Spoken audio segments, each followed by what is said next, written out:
What's going on, guys? Lucas Jensen here with the Forward Thinking Podcast. I'm here with my good buddy Nick Joe / Nick Kelly from Elite Paint.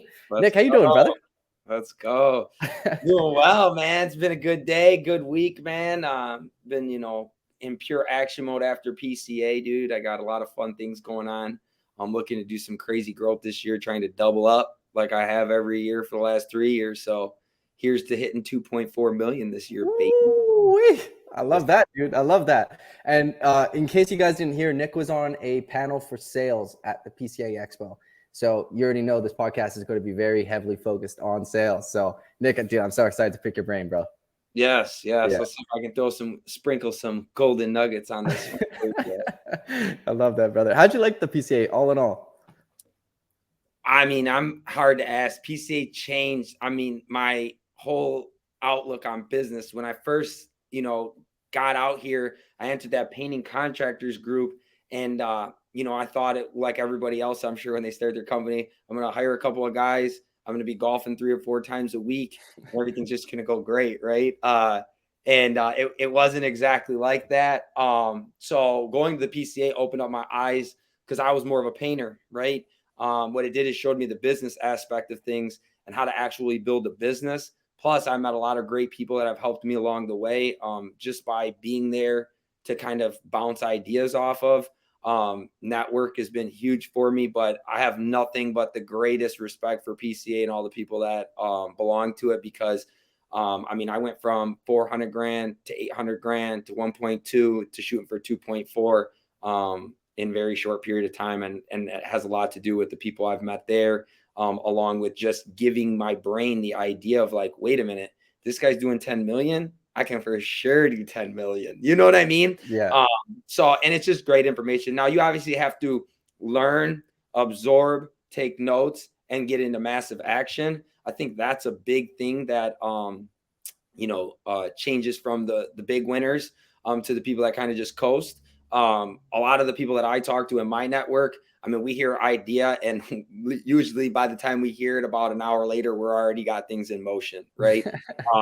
So we're quick to lose. Like, even if we end up messing something up or something like that, I'd rather, hey, let's try it. That didn't work. Let's try something new. That didn't work.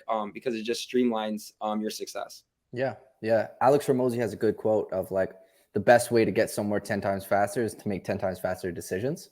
Yes. Right. And like what usually takes people, a week to do, because they got to go through and like make sure it's the right time. But it's really just like, bro, just go ahead and do it. I heard it for someone said 80% is better than 0%, right? Because I think a lot of people try to get things to 100. Like, I want to make sure I'm perfectly ready for this. And that's the worst mentality you could have, because every move that I've made, when I made it, it didn't feel like I was ready. But when I did make it, and after I had the emotion, all those limiting beliefs in my head of how I thought it was going to be so hard, it ends up being a lot easier than you think.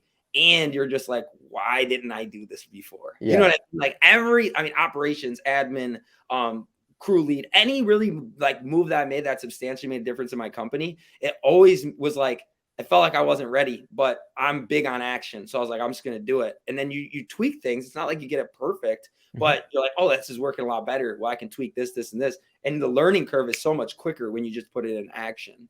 Ready, fire, and then you aim. That's a book I'm reading right now, dude. I don't know if you've read it. Ready, fire, aim. No, bro, it's so good. It's so good. Yeah, killer, man. It's killer. That's awesome, brother. So you were telling me that typically, I hope there's no homeowners in your area listening, but typically you come in at 2K higher than other painting contractors, right? Yeah.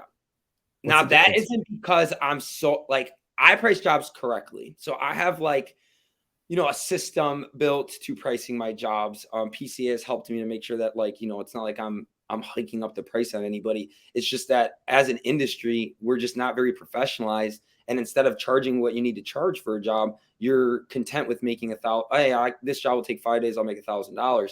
Well, it doesn't do good for our industry when people do that, because you're not giving a solid price. So when I come there and give a real price, because I have an actual business I'm running, I have, and I give my guys full benefits, PTO days, things like that, what a normal business should be doing, giving these people a career, right? Mm-hmm. What happens is that it seems like I'm priced so high. So I have to build a lot of value when I'm going out there. and have to have people to justify to make that jump. But if our industry as a whole would just price jobs correctly and be a little bit more professionalized, what people don't realize is you guys can make so much more money. Like even if you're Chuck in the back of your truck with one guy, like you don't have to be that low. Like just charge what you need to. And if someone wants a cheaper price, whether you're $300 cheaper than me or $2,000 cheaper than me, you'll at least win that cheap price bid, right? Because there are, people who just are price shopping. It's just a thing, no matter how much value you want, some people are just going to go with the lowest price because that's all they can afford. But if everybody was closer to me, I don't think I would leave very much room for them to take any of my jobs. So it works out great. But like I said, it's not that I'm just so much more expensive than everybody. It's just that our area in a whole only has a handful of professionalized companies in the painting industry that give the same type of value and customer service that we do on every given job. Who do you go like head to head with the most in your area? I probably seen Shelby McComb Painters, Chris Boston. Oh, Chris Cross. Yeah. Yeah, he's cool though, man. I'm cool, Chris. And honestly, I just really don't look at it like that. I'm a very positive guy.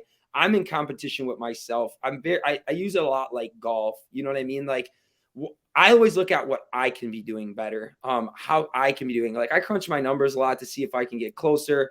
I'm big on GP, data tracking, job costing, things of that nature. So I personally, literally inside me, feel that anybody that doesn't go with my company is doing themselves a disservice because I literally think that I care the most. I have trained my guys to have every job the same way, 5-star standard. I call it the elite standard. So it's just, to me, I just think if they get someone else to their cabinets, yeah, you're going to get your cabinets done. Yeah, I might pay cheaper price, but you get what you pay for. You know what I mean? And that's just how I personally feel. That might not, I think that confidence is a huge factor in selling. I think if you're confident with your price, your process, and you just really do actually care, like I care about my customers. Like I really do want my customers to get the exact picture I'm painting them. You know what I mean?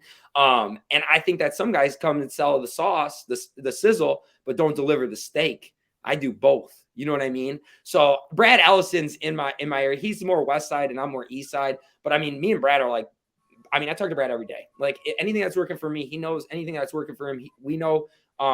We're very good friends, but I just don't believe in the competition thing. There's plenty of work to go around for everybody. I just happen to see his bids a little bit more than most other companies. Abundance mindset you got. Yes. Yeah. And I agree. I think you have to be confident in your services itself, right? If you're trying to sell like an average service, you're not going to price it extremely high. Yeah. Honestly, if I could sell any job, if I priced low like everybody else, right? Okay. I'm telling you right now, I win every job. Literally. The only reason why I don't win every job is because it's never like, oh, you were $300 more. It's like, it's really hard for me to justify spending an extra $1,800, $2,200, $2,500. You know what I mean? Which is you know what I mean? How do you get around those objections then? Out of curiosity, like what's the value that you build up? Well, this is the thing. You have to ask the right probing questions, right? So, if they said they already got 2 bids, I already know that I'm going to be the highest price. So I tell them straight up, hey, I'm going to be totally honest with you right now.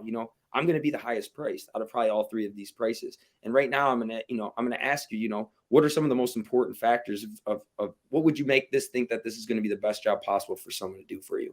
And then I let them answer that. And then what I do is I build value on that point of why they should spend the extra money with me, right? Okay, on that. But it could be multiple different facets. That's one thing I was kind of speaking on the panel is that objection isn't one objection. It's an objection and then a follow-up. There's multiple facets to that. And how I answer that really depends on the client as well. If the client is real chit-chatty and a lot like me, more outgoing and stuff, I might crack a joke a little bit and really get down to the reason why is that? Where did you get that budget from? Like where did you get that number? Is it just from those 2 people? Because like if I'm bidding against 2 guys, no shop, no booths, spraying in someone's, let's say cabinets, spraying in someone's garage, they have no overhead, they're not marketing, anything like that.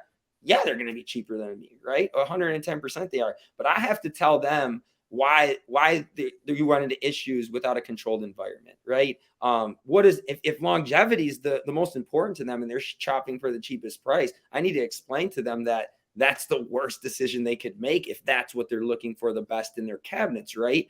Because like we give a 5-year no questions asked warranty, not just for product failure. If someone comes in and gets mad and throws a knife at their cabinet door and dents it, I go pick it up, bondo it, and fix it and have it back within 48 hours, right? Damn. So I always tell people using my company is more of an investment than it necessarily is me just painting your cabinets and shaking your hand and collecting a check, right? So you have to build, like, what are you looking for? If someone's about to move in 2 years, I'm probably not going to be the company that they're going to pick with cabinets, right? But if they're like, hey, this is our forever home, and I don't want to spend $25,000 for a remodel, we do cabinets like an actual cabinet shop. Like we have a whole shop devoted to that. So I go into depth about that and the differences with my background. You know what I mean? But there's a lot of ways 9 different ways to skin a cat. Objection handling happens to be something that is a little bit different depending on what they're saying and who the person is. Yeah. And so walk me through like your whole sales process from getting lead to even like post-production. What does that look like on your end?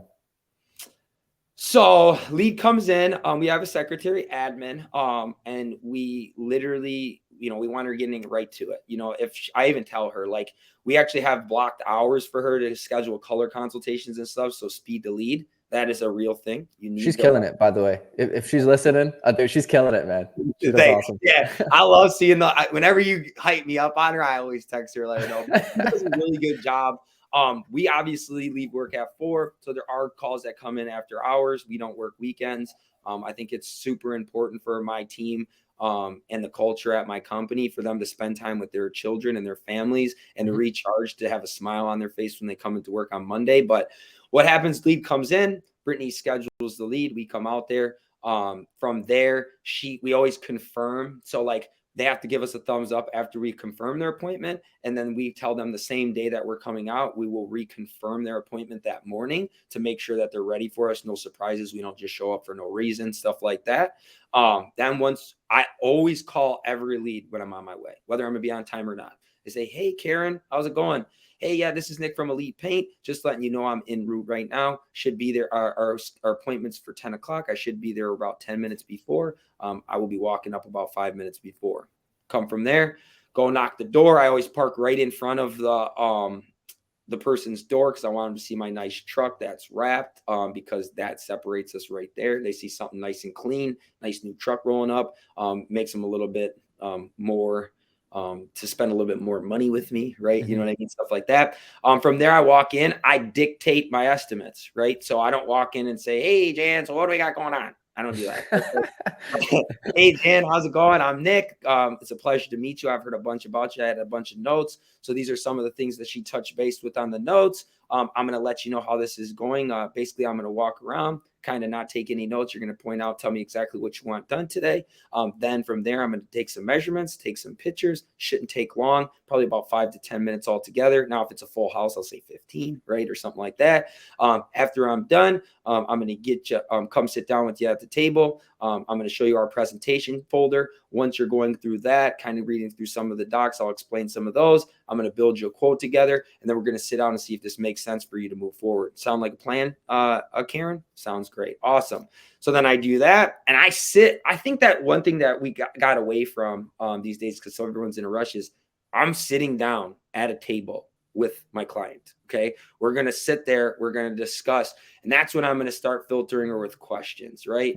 So what's the story? These cabinets, these look about 20 years old. What made you decide to get them done now? Right.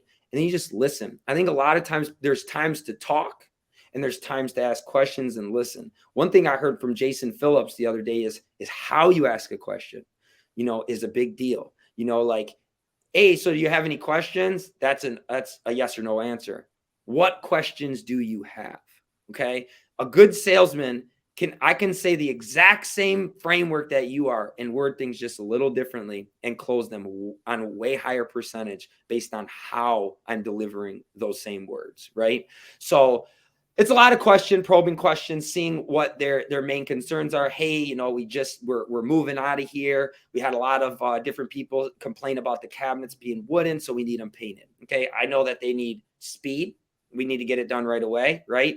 They're not worried about the 5-year warranty and all that jazz, which I do put because ours is transferable. So I will say that though. But I try to sell them on the things that matter to them. Like, hey, well, you know what? I can switch this job around and get here next week. We'll have to pick up your doors by Friday. I can have everything. And then also, like, we have done a lot of houses where they've sold and they've actually got more money from doing their cabinets. So I go through some of those. I actually have like a couple in the folder. Hey, you know, this actually enhanced the value. They were looking to sell this house for $312,000. After they painted the cabinets, they got $340,000, right? So like case studies with you. Yeah, case studies on actual clients, and we have pictures and stuff. So there's a lot of things that when I hear an objection like that, right now, I'm like, okay, if I get that objection again, I want to have something clipped in the ammo for them. You know what I mean? So I do a lot of stuff like that, but really I sit down, I figure out, what their problems are, why they're getting the job done, right? Kind of do some education. A lot of people say not to educate, but I really don't understand that. A lot of people have no idea about this stuff. Cabinets, painting walls, sheens, why we're using what we're using, all this stuff, So you have to educate a little bit. You don't want to bore them, but you have to educate them and know that you know what you're talking about. Like, they want a professional to guide them through the process of what the best, what are the best finishes? Why are we using this finish, right? Okay. Like, if someone has kids and they want something real washable, then I'm going to push them on something like Scuff X, right? Scuff Tough, or, Emerald, Mold Mildew, right? Stuff like that. But you really just got to kind of, do that. From there, I'm going to ask them for the sale. Okay. So from there, when I ask for the sale though, after we went through, let's say we talked for a good 10 minutes, I'm going to re-break down some of those, objections that they had. Hey, so I heard you need this done fast, right? So we can get to it next week. Okay. So that's awesome. Sound good? Yeah, that sounds amazing. Yeah. Does that sound good on your timeline though? Yeah, no, that'd be perfect on our timeline. Awesome. Okay, cool. I also heard you guys saying that you were worried about, your cabinets just being painted and no warranty being built in. Well, you're going to get that transferable warranty. So that's actually a selling point for your home as well. Is that something that you're looking for in this? Like, is that pretty important to you, like on this estimate, while you're getting these cabinets done? Yeah, that's really important to us. Awesome. So now let's go over this contract, right? And then I go through it. I let them, one thing I do is I don't kind of guide them through it. I let them be the person to kind of read at their own pace. And if I see them pause, that's the time where I'll say, hey, Karen, any questions on where you're stuck at right now, right? And then sometimes they'll have, yeah, I didn't like how this was worded or this. And then I'll kind of build more value, right? I'm getting them down to that, okay, so you said this, you said this, you said this, we touched down on it, here's your price, right? But I also will break down exactly how I got that price. So, and I think that really helps with trust building. So like when I'm doing a job and we're doing like square footage or something, I'm like, hey, you wanted just your walls done. It came to 1738 square footage. I charged that by $325. That's what we normally charge for walls. So they know, if they can understand where you're getting your number and it sounds reasonable, it just sounds, they'll say yes more often, So I found that helps a lot for me because I have a very good system built out to where it's not just a guesstimate price, right? And a lot of people like that. And then I ask them for the sale. And when I ask them that last question, I really focus on them. I'm not even looking at the screen. I'm looking at them when I ask that.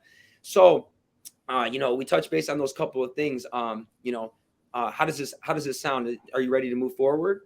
And then I look directly at them because you can see sticker shock. You can see like that there's some gears turning in there. And sometimes I'll say that, you know what I mean? Like because I've done enough of these to know like, okay, that was a little higher than probably what they preconceived. Plus I also have a pricing page. So I'll ask them if they visited my pricing page, right?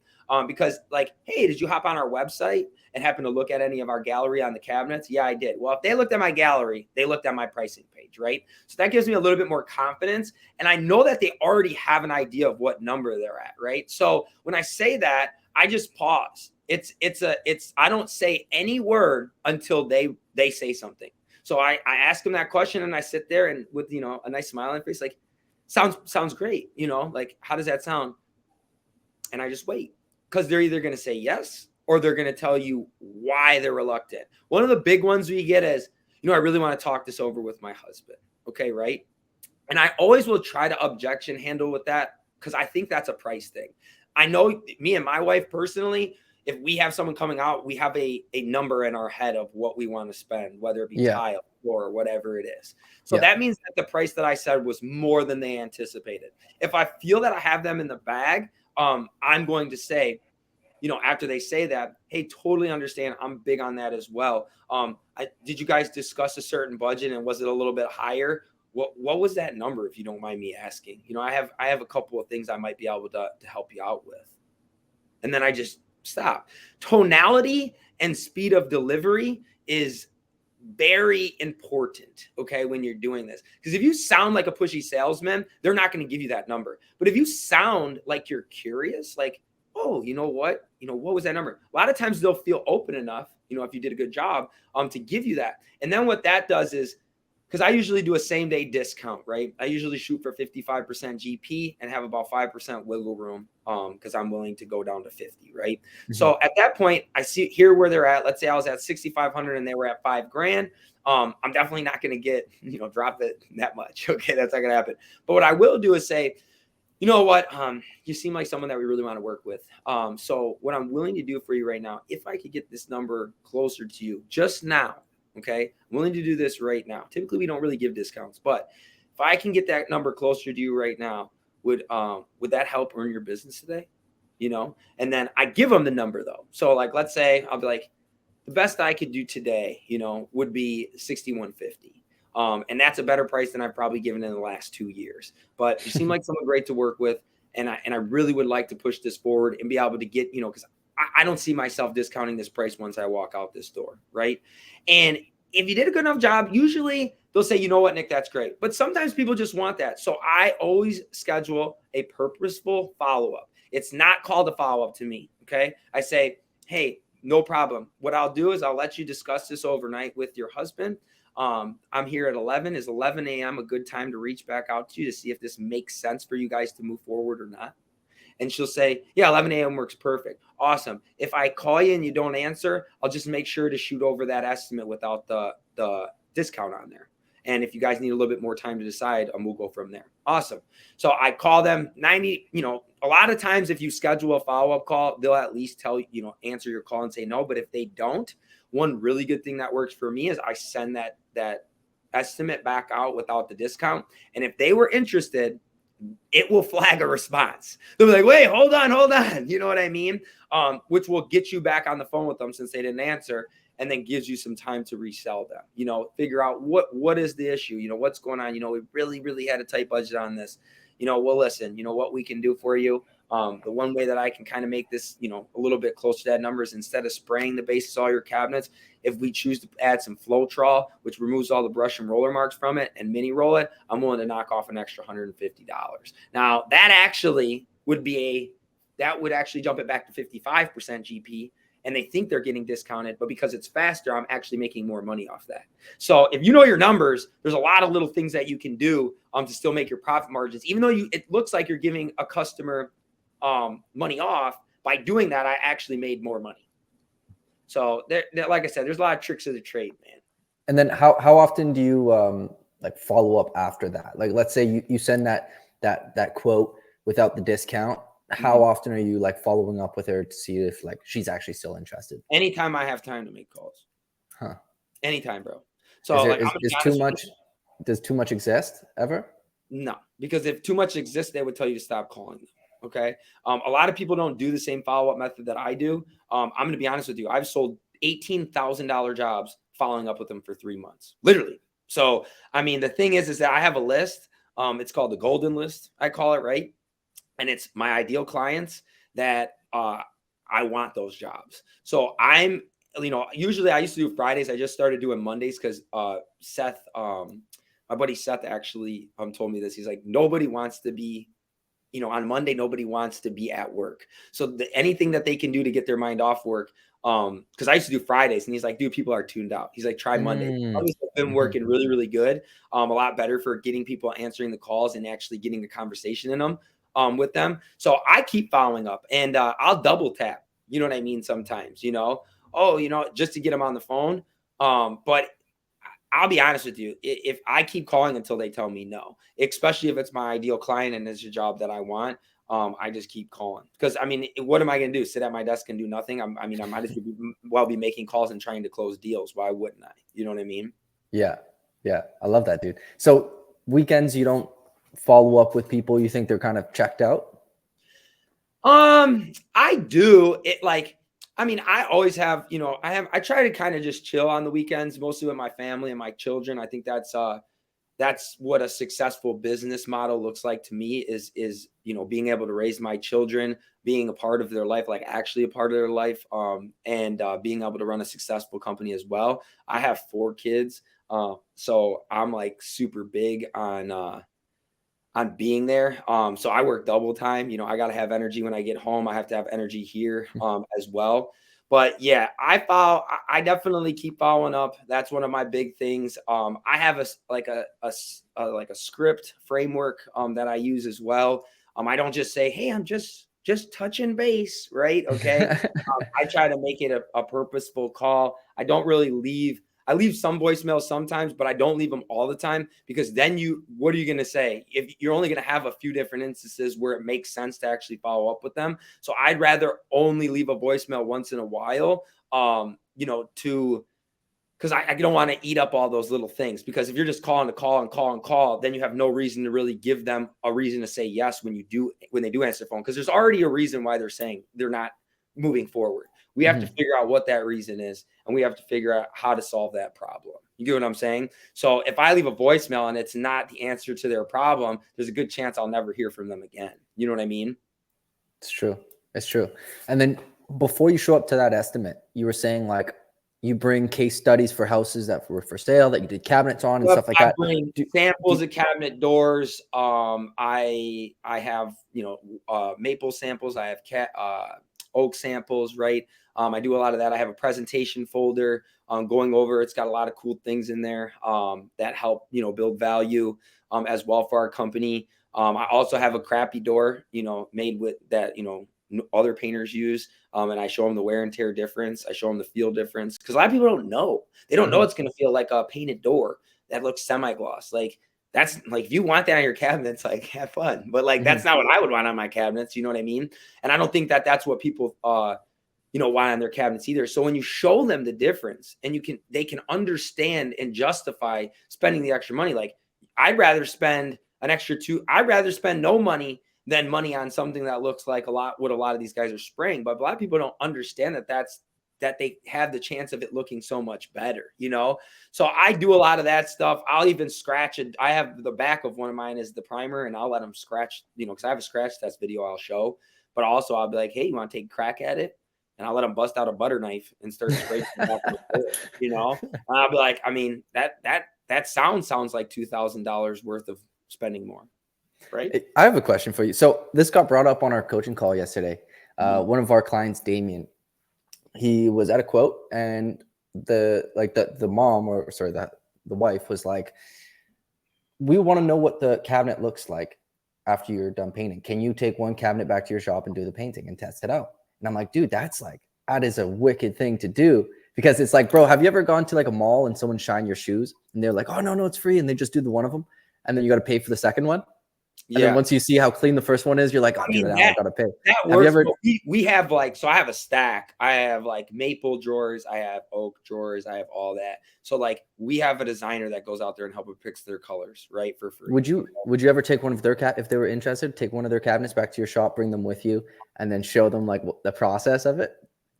Would you ever do that? I mean, it's very time intensive, obviously, but it's not even time intensive. I'd rather just do it on a sample board of whatever. If they're things maple, I just do it on one of our sample pieces. We already do that. So like, if a customer is in between colors, because I have so much renter paint we've done so many cabinet jobs now. So I'll say, hey, what are you looking for? Off-white and a white. And then we'll split the door in half, and I'll actually drop off foam wrap that sample to them. We've sold tons of jobs like that, but we don't actually have to take I would, if I didn't have any sample boards, I'd be like, yeah, give me that thing. It's not time consuming to me. I mean, with my shop, I could have a drawer degreased, sanded, sprayed, and primed within probably a day. You know what I mean? To be honest, one piece, I can have that done in a day. So I would just do that and then send it back to them. But usually we would just use one of our sample boards. That way, like, if she doesn't like it, then what do we do? Right? What are you going to do? Yeah, fair enough. Good enough. Now what? I'm stuck painting all of your cabinets because you don't like the finish. I wouldn't want to be in that tussle there. I'd rather just say, okay, you don't like a sample board. Well, have fun with the next company, I guess, because it's going to look worse than ours.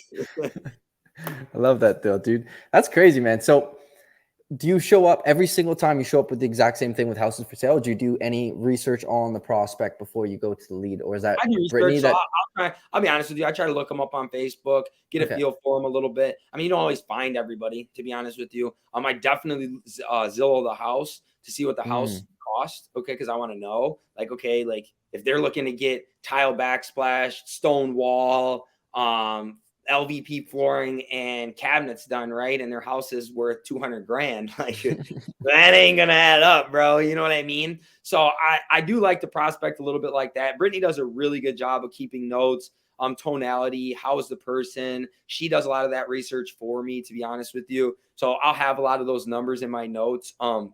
So while I'm going, before I leave my office, typically I don't go on estimates until, my first estimate is until 11 o'clock. Because I like to get some business office stuff done because I'm the one running the company. We're actually in massive growth right now. Like I'm hiring 2 salesmen right now. I just hired 2 painters. We're onboarding subs. Like that's the type of jump that I need to make in order to hit the revenue that I want to this year. But if I have everything set up the way that I need it this year, even if I only hit 2 million this year, it's going to be so easy to make such a drastic jump the following year. Like I'm not going to let that happen, bro. You said 2.4. I'm making that happen. No, it will happen. I guarantee it will. I mean, I'm a big, like Joel says, like my goal is my goal, bro. There ain't no pivoting off my goal, bro. You know what I mean? Last year, my goal was 1 million, and I did 1.2. So it's like, you know what I mean? Like and I've always done that every year. I try to make it somewhat reasonable, but I'd almost rather shoot for the stars and end up a little short. Because if I shoot for, 3 million, because 3 million is my actual mark. Based on my numbers and projections as of right now, we're going to be closer to 2.4. But if I get the right, I was only going to hire 1 salesman. I'm hiring 2 now. So damn. I think we can do some crazy stuff right now. If I can get these pieces in, the right pieces. We just started disc assessments. Shout out Jason Phillips. I hopped on a call with him today, and it was absolutely amazing information that he gave me. Guy runs an awesome, amazing team over there. And yeah, I'm looking to input those things, but massive action. I go to these expos, I take notes, and I have a plan drawn out. Like that Sunday before I go back to work, I have a complete plan drawn out now, a new plan based off the one that I already made. And I do it quarterly. Like where do I need to be at the end of each quarter to hit that mark that I want to hit? So I'm massive action at all times, man. But that's what separates you, dude. I mean, 4 years you went from 400,000 to now on pace for 2.4, which is just freaking nuts, bro. Let's go. Yeah. So I think hiring 2 reps is a good call because now they're going to be competitive with each other. They're coming in at the same time. They're coming in with the same training. If one accelerates and the other one doesn't, it's the more likely the sales rep, not the sales training. Plus the time, I just think time's so valuable. I'd rather just train 2 people. That way, if one doesn't work out, I still have one badass, you know what I mean, already. And I'd rather just train 2 at the same time. Why not? My big thing is that a lot of business owners think they're the best at everything. I thought I was the best painter. Nobody could paint like me. I was wrong. Okay. I'm not saying I'm not a great painter. I still am, but people are just as happy with the jobs my guys are doing as the jobs that I was doing too. I thought that I was the best salesman ever, which I think I'm a pretty good salesman. Don't get me wrong. But I know there's killers out there that can do just as good as me. Right. What I'm realizing is that the more that I'm able to sit here and focus on hiring A players, you know what I mean? Getting the right people in the right seats, diving and learning more as a leader and how to, mold my W-2 employees. Cause I have a pretty much all W-2 model at this point right now. I'm big on training and making sure everyone knows what they're expected to do and everybody's capable to do everything that I'm asking them to do. The more I have on that, dude, it's skyrocket, dude. It's to the moon, bro. So I'm super, super excited. I think within the next 3 months, there's going to be some drastic changes here and just a complete evolution from owning a job to really running a super successful business at this point. Ideally, what does your day-to-day look like right now, and what do you want it to look like this time next year? So right now, so our crew leaders do a lot of the project managing right now. It works great for our company right now.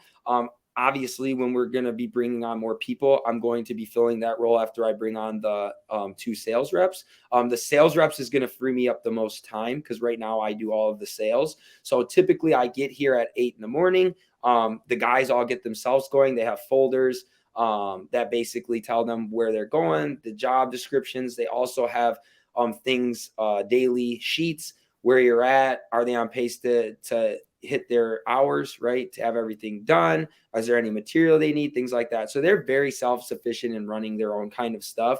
But we are bringing someone on for that. So right now I just sell jobs. I do follow-up calls. I hop on calls and stuff like this. And pretty much from 8 till about 10:30 each day, I'm working on my business. And Fridays, I usually will have the last whole half of the day, usually from about 12 on. Because I only go on 2 leads on Fridays, and I just focus on sure things that I want to implement in the next week, make sure we're on pace with some of the things that I'm implementing right now. I do some data tracking to make sure that everybody's hitting their numbers, things like that. So I'm very focused on my company and knowing my numbers and everything that's going on here.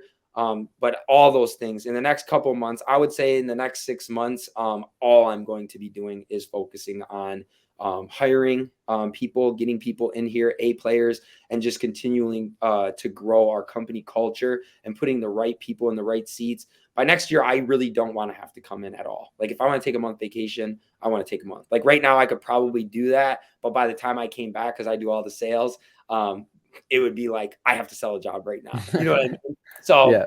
But that's my goal. I mean, my whole thing was to spend more time with my family, and to build a machine that runs by itself. And I'm getting there right now. Within, like I said, the next 6 months is going to be a big difference in time for me. I'm going to have pretty much the majority of my time is going to be spent on just building this business into the best thing that I can. Powerful, bro. Yeah. When you what's your 5-year vision with this? I want to be, I mean, Brad's doing a good job, but building his thing, but I want to be the biggest, I want to bring my company. I would really like to get it to $10 million, to be honest with you. I think that that's a benchmark that not most people have made. I think I'm fully capable of doing that. And I think that this year is going to be a super pivoting point, by putting these operation roles in here, getting used to training the salespeople, and just getting these roles that I've wore the hat for the most part. And I think this is really going to be a caboose by the end of this year. And I think it's going to be a lot easier than I think it is, getting to that next level. That's crazy, bro. 10 million is, damn, dude, 10 million. That's nuts. Yeah. I'm trying to get to, my goal is within the next 3 years to be at 5 million. That's my plan. And I am on pace for that. Easy pickings, bro. You got that 100%. And then I think the jump from 5 to 10 is not going to, because I do all residential right now. I think it's because I'm doing a lot of education and learning for commercial world this year. Our cash flow has been really, really good for the residential painting and cabinets. So what I'm trying, I think, to make that jump to the 10 million, I'm going to start doing little by little more and more commercial. And I think that is going to be, we're going to have W-2s, we're going to have subcontractors for resis, and then we're also going to have a whole team devoted to commercial as well. We just got a huge commercial job, Mercedes-Benz Financial building. Yeah, I know, pretty sweet. And I was pretty. Was it a big job? Was it a big bid? Well, no, we get any painting that ever goes on at that building. We are their painters now. So yeah. You drive a Benz? I'm going to ask them if I can get a discount soon. So dude, get one from me too, please. I'm hoping so. I hope I can get something like that. But my plan is 3 years, 5 million, and then 2 to 3 years to get to that 10 million mark. And if I dive into commercial super heavy and I get the right pieces in order, because right now I'm getting residential estimators now, and then in the next year, once I get those guys going, next year is going to be bringing on some commercial estimators and really diving deep into that field. Love that, dude. 4 years ago, when you were at 400,000, do you think that 4 years from now you'd be having this conversation about in 2 years, 3 years, you're going to be at 10 million? Dude, what's crazy, bro? I'm going to be honest with you, dude. I always had this vision. I knew when I was working at the union, okay, I would tell guys and they'd laugh at me. Because I listened to a lot of Gary Vee, a lot of Tony Robbins, stuff like that. Like, because I knew how to paint. You don't have to think about painting when you could paint. You know what I mean? So I could literally listen to something and learn so much from working because I didn't really have to think about what I was doing. And I would tell people like, dude, I'm telling you, like, I'm gonna be something. Like, I'm going to be something. Like, I'm gonna do my own thing. I don't know what it is, but I'm gonna do something and I'm gonna be someone. And yeah, I went to go ask. I was young, and I went to go ask them for an estimator role. Like, I wanted to take an estimator class, and they kind of like totally were like, "Yeah, right, dude." And because I was already capped out, I was already running guys and running jobs and stuff like that in the union. And I was like, and that was just it for me. And I was like, you know what? I'm going to try on my own. What's worse? I'm a great worker. I'll get my job back here easily. I'll put in my 2 weeks, and I bet on myself. But I promise you, I mean, my parents, my wife, I love my wife, and my parents, but they were like, dude, you're crazy. You got these kids, like, you got to support them. Like, you know, that's real risky. And I bet on myself. And I was the only one who really, you know, believed. I mean, my wife believed in me, but she was super scared. I was super confident. And I always knew I was going to do great things. And I still think that there's so much more great things that I have to offer this world. Like, I really want to make so much money and do so well for myself that I can help, you know, sick children, like open up an institute to help sick children. Like, that is what drives me. I mean, obviously my family drives me because I love my family, my children, but like, that's what drives me. I want to be like, have a spot where I'm helping kids. I already did like sponsor and sponsors events for homeless kids and stuff like that. Like, I give back right now, man. But that's like what drives me each and every day. Like, God put me here to help people. That's what I honestly believe. I love that, dude. That's powerful, man. Yeah, I think like that self-confidence is the most important thing, you know, and if other people are talking that you can't do something, then you begin convincing yourself, but you just got to tune that shit out.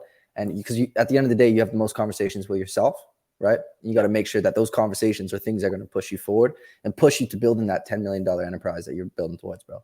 So if you didn't take that leap of faith, man, that's crazy. I think most people will tell you that, you know, I mean, you know, a lot of the same people that we talk to. I mean, we're like good friends. I consider you one of my good friends, to be honest with you. I mean, we talk crap all the time, but like, to me, like, everybody will tell you, like, I'm such a glass half full guy. I just speak only positivity and great things. I mean, I'm get mad. I mean, I get temperamental. Like, don't think I'm just like an angel by any means, but the majority of all the people that I surround myself with are positive and forward thinkers. Okay. And I don't, who you bounce your ideas off of and who you speak to is so important. And I think that people need to understand that what you feed your brain and what you tell yourself and how you feel about yourself, it's not that I'm arrogant nor cocky. I'm just very confident in myself. And I take the action steps to make me feel confident. Like, Michael Jordan would shot a basketball free throw with his eyes closed. Do you think he did that because he's never done that before? No, because he's probably took over 1 million free throw shots, and it's just repetitive, right?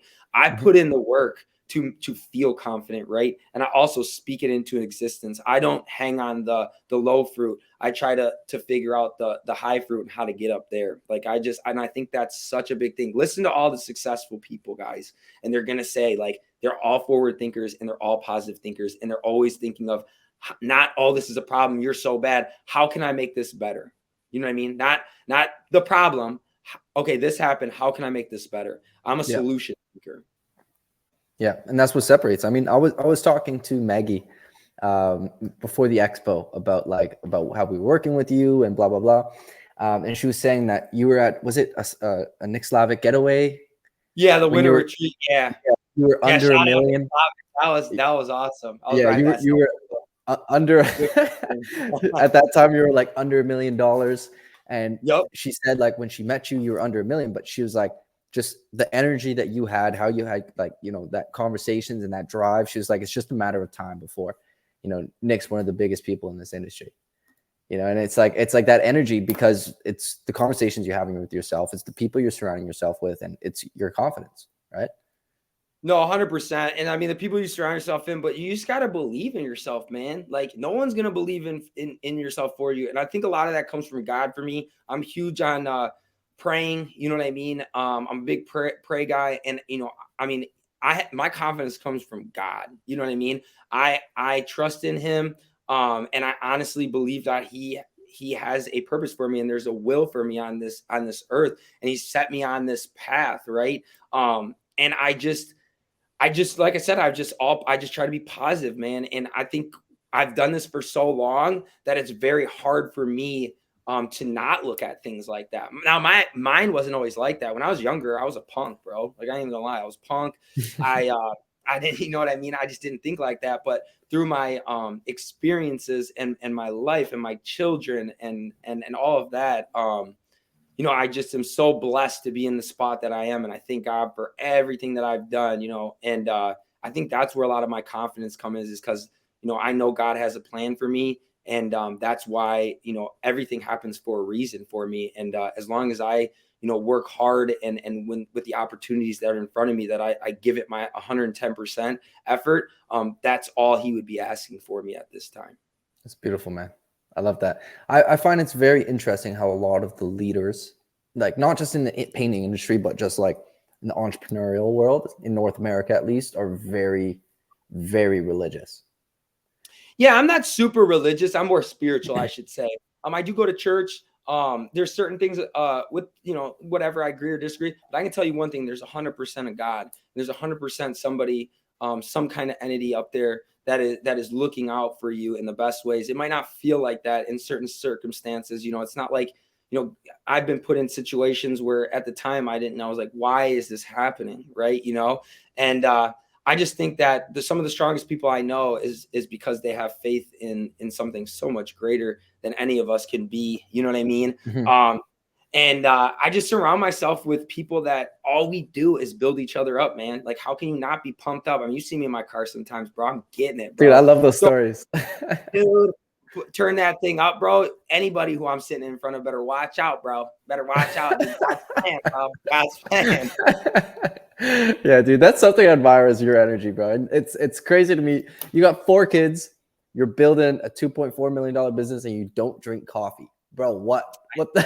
I'm like, dude, it's like 6 p.m. and I'm having a coffee. Like, it makes me feel all clammy. And then, like, I always think about it in my head. I'm like, man, this person's probably like, why is this guy's hand so wet? You know what I mean? Like, when I'm like, hey, I'm Nick. Nice to meet you. And they're just like, wipe my hand off or something. So I just stick away from it. I just naturally love my life, man. You know what I mean? I honestly do. I love my children.